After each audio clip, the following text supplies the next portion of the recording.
I'm Jane Ross. I'm delighted to welcome you to our 8th annual Parent Conference on behalf of Smart Kids and our host and partner for today's event, the Fairfield University School of Education and Human Development.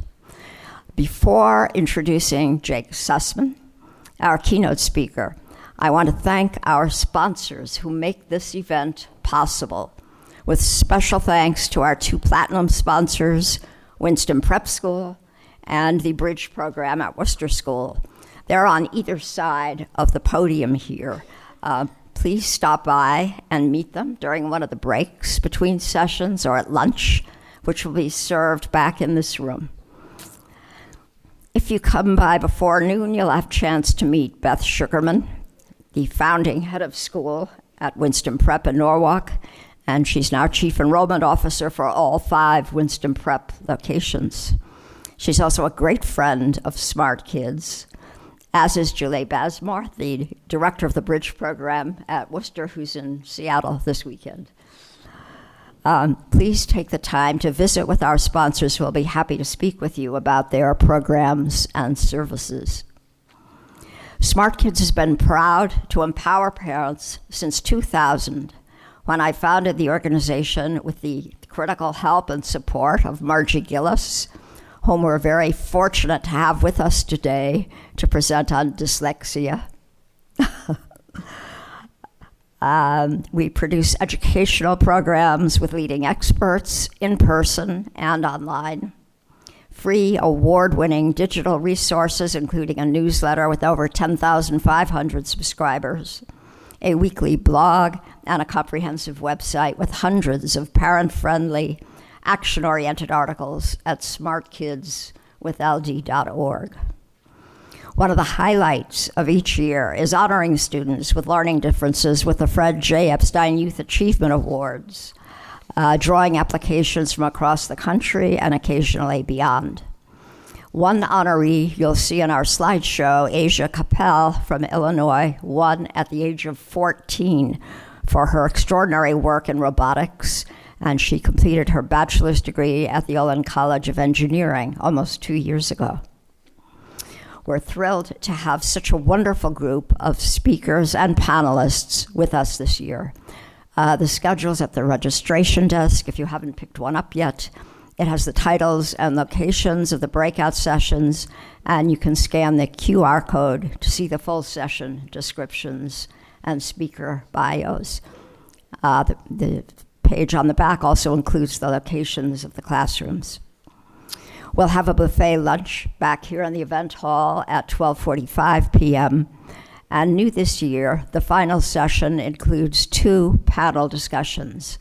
Ask the Experts, moderated by Dr. Chris Bogart, Executive Director of the Sasko River Center, and Transition Planning, headed by John Savita, who's the Director of Transitions Programming at Winston Prep, exploring your child's readiness for what comes after high school, including a discussion about a variety of post-high school options. I'm delighted now to introduce our keynote speaker, Jake Sussman. Drawing inspiration from his own experiences growing up with learning differences, he launched Superpower Mentors to guide neurodiverse young people around the world to have confidence in themselves and to embrace their differences as the first step towards success. In addition to the tremendous success of Superpower Mentors, Jake has become a sought-after speaker, addressing audiences across the country on how to better support and empower our neurodiverse community. His work has earned him national recognition, including the Smart Kids Be the Difference Award last year, an honor awarded only twice before in our 26-year history. Jake's personal story and the organization he set up to help other young people like himself are particularly meaningful to us at Smart Kids, reflecting what we've told parents since we first launched in May 2000. Our kids are smart. They have significant strengths and talents, along with their challenges. When we support their strengths, they can accomplish great things. Please welcome Jake Sussman.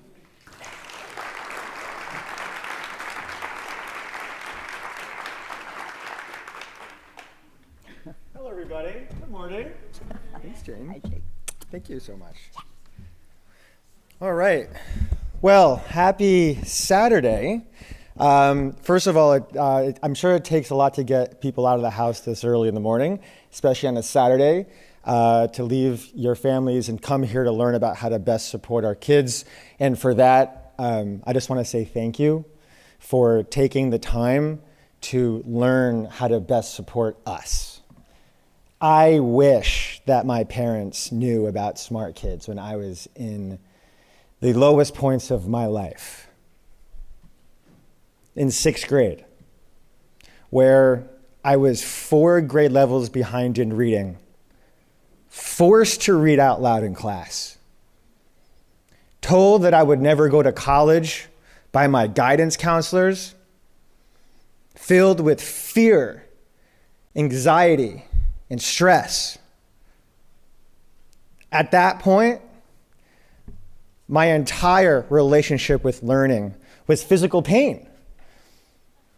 Smart Kids is on the mission to help empower parents to support little Jake, our kids, all of your kids that you all came here to learn about today, how to best support. So for that, Jane, thank you for starting this amazing organization. Please give it up. I have my water.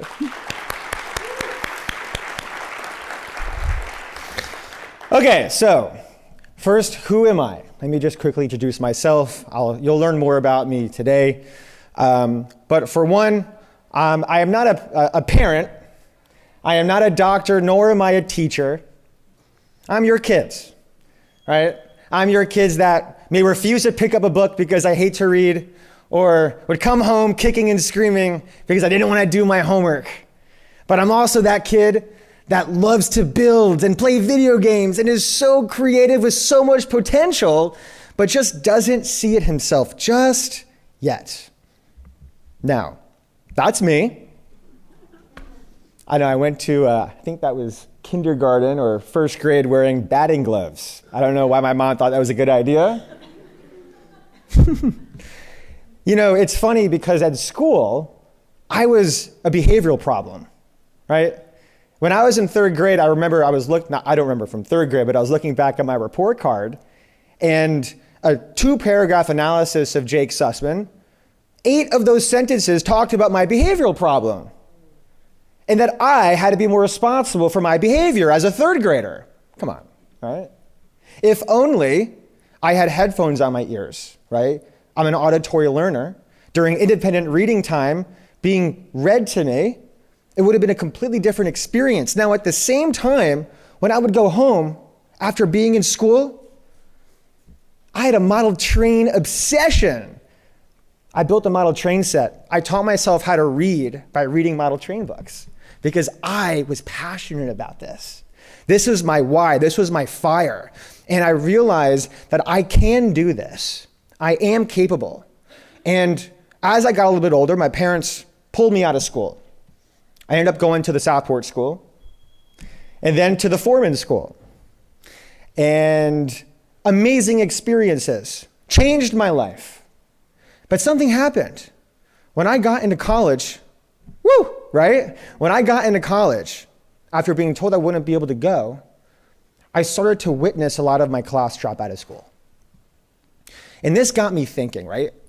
How come we can have the best support for our kids, yet we're still dropping out of school? This doesn't make any sense. And that's what led me to start Superpower Mentors, where essentially we're looking at it from a completely different angle. See, I'm the oldest, right? And I wish I had an older role model to look up to that wasn't just my amazing father, but someone that wasn't family, that would nerd out with me over model trains, but who also had ADHD, that struggled like me. I felt misunderstood still, despite all the support. Now, 6 years ago, I founded Superpower Mentors on that belief that what if we can actually connect kids from around the world to a mentor that can speak their own language. And for that, here we are today. After 17,000 sessions, we're about to hit that actually, right? We've been able to impact kids from all over the world connected them to role models that are just like them. And the results are there. We've seen 93% improvement in social emotional well-being. 100% of our students stay in school, despite the 30 to 40% that drop out nationally. So we're solving something massive here, and our parents love it. But with this, we've learned some amazing things, and that's what I want to share with you today. A reframe of how we look at learning differences. So with that, I have a question, and I want to see a show of hands. And it's okay to be honest. Ooh, hold on. Do superpowers exist? If you believe they exist, raise your hands. Nice. And if you don't, which maybe a few of you, but that's okay, if you're comfortable, raise your hand. Because that was me when I was a kid also, right? I was like, this doesn't make any sense. Superpowers are unrealistic. I can't, shoot lasers out of my eyes or webs out of my hands. I'm going to come back to this in a minute. Let's first understand where our kids are at today. Has anyone ever read the book Anxious Generation? Nice. Yeah. Powerful book, right? Jonathan Haidt says that after 2010, our kids are at a breaking point here.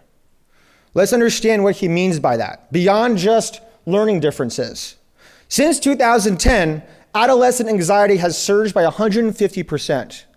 We have protected our kids from the physical world, but left them entirely unshielded in the digital world. The screen epidemic. The move from a play-based childhood when I was a kid, right? I'm 30. I had a play-based childhood, but for our kids after that, it's tough. They're all on the screens, right? The phone-based childhood, which for today, has robbed them of the mastery that they need to feel capable, which is ironic because our whole program is virtual, and I'll talk about that in a second. This is really fascinating. A neurodiverse 10-year-old has received 20,000 more negative messages than their peers. Adults and children with ADHD often report lower self-esteem than neurotypical peers, particularly if the ADHD was undiagnosed or left undertreated, mostly in women. And this is the big one. 40% of US college students drop out of school nationally, right? If we have a learning difference, 3 times higher likelihood of dropping out, despite all the support. That's where our kids are at right now. They're struggling universally, not just kids with learning differences. It's important to understand. So my question for parents in the room and educators, I want to ask yourself this question. Is my relationship with my child a connection or a correction? Right? Think of the last 10 things that you said to your kid. And I say kid, by the way, it could be a 10-year-old or a 30-year-old. They're all our kids, right? What was the last 10 things that you said? Right? Was it something like a reminder or a fixture or reminding them they didn't do something? Or was it a validation or sharing an interest? Keep this in mind. Now I'm going to go back to the question about do superpowers exist? And just like everyone else in the room it looked like, the answer is yes. They do. And I'm going to make the case for it right now for all of the people that struggle with this because it's a controversial question. Let's first understand why people believe that they don't exist, why we shouldn't use this word for kids with learning differences. When people hear superpowers, we think no struggles, no difficulty, unrealistic expectations. They're great already. They didn't struggle. But this argument is flawed. Let's understand the hero's journey, right?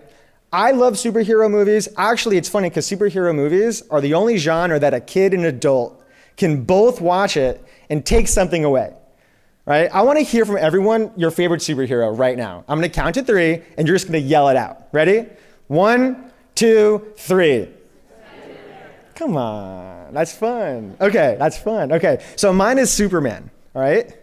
So interesting that we didn't use their real names. So let's understand the hero's journey. The hero first feels like an outcast. Superman. Hold on. Clark Kent.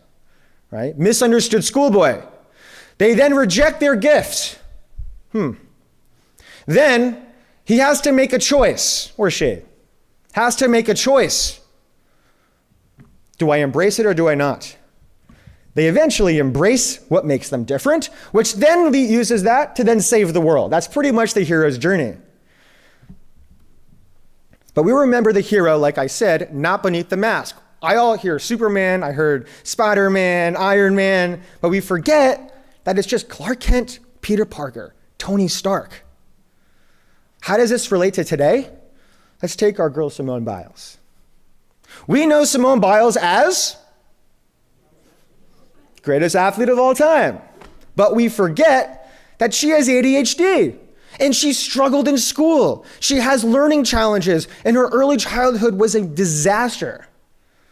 Her story follows the same arc. At some point, she had to make that decision to embrace what makes her different, and now she's an Olympic champion. Let's look at others that share the same arc. Oh, and by the way, the rendering of these slides, unfortunately, messed it up, but I'm sure we all can understand what ADH, the last letter, stands for, right? Okay. All right. All of these people, I'm sure you recognize all of their faces. They all had the same story. We see them for who they are today, but we forget that they all struggled.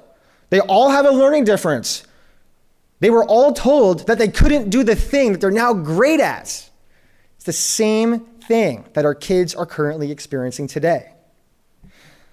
Now with Superpower, this is the same thing. All of our mentors are neurodiverse, and they all come from these great backgrounds, right? They all struggled, just like our kids. They all can say me too, which is why the hero's journey makes sense. Just some more of our mentors. You can see some of their faces, right? We have Tyler, who's a professional music artist with millions of streams on Spotify, who's 28 years old, who has OCD and ADHD. He's now using this gift that he has, that he found, to have a voice, to now go back to school to get a degree in social work. He's finding his why, and that's what this is all about. So, to sum up the argument, the superpowers are real philosophy is not false hope disguised as a cliche. It teaches our students to not define themselves by negative labels, because behind every challenge is a strength, and to embrace their full potential. That's the argument. So now, if you talk to anyone about this, and for our kids, as we're going about today, keep this in mind, that our kids are just little Clark Kents needing to embrace their superpower of what makes them unique. Look at all of you. You're successful for a reason. You had to embrace your gift also, right? It's the same thing. We just want our kids to do it early. That's what we're trying to do. So, we've learned some pretty cool things that I want to share. How's my timing? We good? Okay, cool. We've learned some pretty cool things, and I want to share that with you right now. High level, but the three biggest takeaways I want to leave you with is trust, understanding time, and understanding how to build our kids' confidence. First, let's talk trust. We have a very big equation here that we follow, that our mentors follow, that allows us to establish trust anywhere in the world with an ADHD kid that's on the ceiling virtually. How do we do that? Vulnerability plus relatability equals rapport. We gotta build the rapport first. Once we establish rapport, next is just being reliable, show up. That's how we build trust. So let me ask you here. When was the last time that you played video games with your kids? Right? When was the last time you did the thing that they love? I ask parents this all the time because it's so easy to be like, oh, I don't get that. I don't understand Roblox or Minecraft or whatever it is that they're playing. Have them teach you. Be relatable.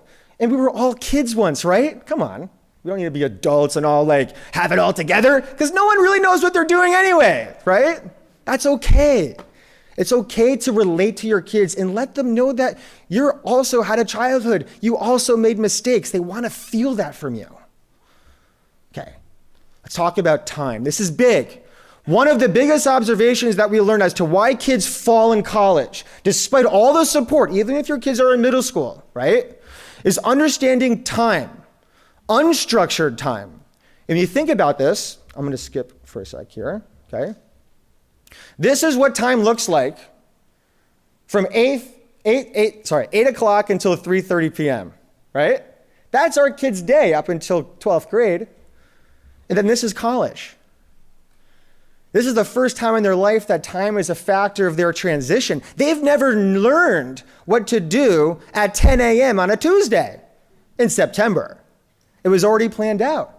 Maybe they'll play video games instead. You see what I'm saying? We have to teach our kids how to navigate unstructured time. On that note, I want to share this too. This big word that we all hear, time management, right? I'm going to argue it's more like time prioritization. Here's why. Ever see your kids lock in on something for like hours? This is, by the way, the biggest argument I make for kids that believe that their ADHD is a focusing problem.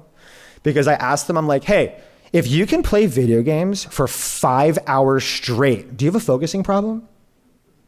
Maybe you're not focusing on the right thing, but that's different. You don't have a focusing problem, okay? Prioritizing of what we deem as a priority is what we have to help our kids understand, how to organize it. I don't know, when I have 5 things to do at once, let me tell you something, I don't know what to do first. I don't. I struggle with that, honestly, okay? But if I have one thing to do, there's no one better than me, I get that done. All right? Keep this in mind as we're teaching our kids how to understand time, okay? They may have 5 things to do. Someone with ADHD or learning differences may struggle with seeing 5 things at once. Help them narrow it down to that one thing. Okay, let's go into confidence. This is big. And I apologize again for the rendering of this slide. But this is a really important slide. There's research that's come out by Dr. Fumiko Haft and Dr. Caroline Richter at the STARS Lab at University of Alabama, Birmingham, looking at how stereotype threats impact kids with learning differences. And what this means is that the negative stereotypes that follow learning differences. For example, what's the biggest stereotype with dyslexia? Okay. What's the biggest stereotype with ADHD? Oh. So if that's all you talk about, eventually you believe it. The amount of dyslexics that I speak to that literally believe that they can't read because of their dyslexia, it's sad, because that's just not true. They can do it. They can. But if their identity is the other way, they won't. I have a personal example. I believed that I couldn't do math. I was told I couldn't do it. And let me tell you, I was terrible. But I believed it to a core. And the impact of my identity being Jake doesn't do math, I didn't end up learning proper math until COVID. Actually, I somehow got through college, and all of it with the help of my brother, who's behind you, right there. Thank you, Max. But that's real. Let's look at anxiety, right? This is a big one. The biggest stereotype is, well, I'm not going to go to that birthday party. It's my anxiety. Is it painful? 100%. Does it mean you can't go? Of course not. But it's painful, without a doubt. We have to help our kids understand the difference here. So in this same research, they found that if you have a role model within the same stereotype group, it can reduce stereotype threat, which means someone that could relate, that can say, hey, bud, I also struggled with math, but that does not define you. Trust me. Goes so far for our kids. This follows the arc of the superpower model, right? Where the mentee says, no one gets me. I'm sure we've heard that before, but I love, Roblox and rocket ships. Connecting to someone that says, I have what you have and I love what you love, allows the breakthrough. This works. Find your kids someone that could relate to them. I'm telling you, it's the missing part of the equation for support. Lastly, this is big too. It's all big. But understanding our kids' outlets. How do we reframe this to help us understand as parents and educators how to arm ourselves, how to best unlock our kids is not just in the classroom, but it's understanding what gets them going, okay? At Superpower, we've identified 3 main outlets that we need in order to find our confidence. One is passion, which is the thing that throws the covers out of bed in the morning. Your North Star, for me, it was model trains. Heart rate. Why heart rate, not exercise? Because I don't care. Exercise is just a byproduct. What I really care about is getting oxygen to our brains. If our kids just wake up, roll out of bed, have bacon and waffles, go to class at 8 a.m., expected to sit down for however long until 3 o'clock, good luck, it's not happening. Our kids need movement. Okay, they need oxygen. There's a lot of science that has found correlations between cardiovascular exercise and reduced anxiety and depressed moods. Find your kids outlets to move. I don't want them just coming home to just sit on the couch and expect you just to lock in and do homework. We need them to move. Have them take a lap around the house, around the yard, right? Find a way for them to move. It's how they're gonna focus. I actually improved my grades in high school by a letter grade when I started running in the morning. It's massive. Okay, lastly is creative expression.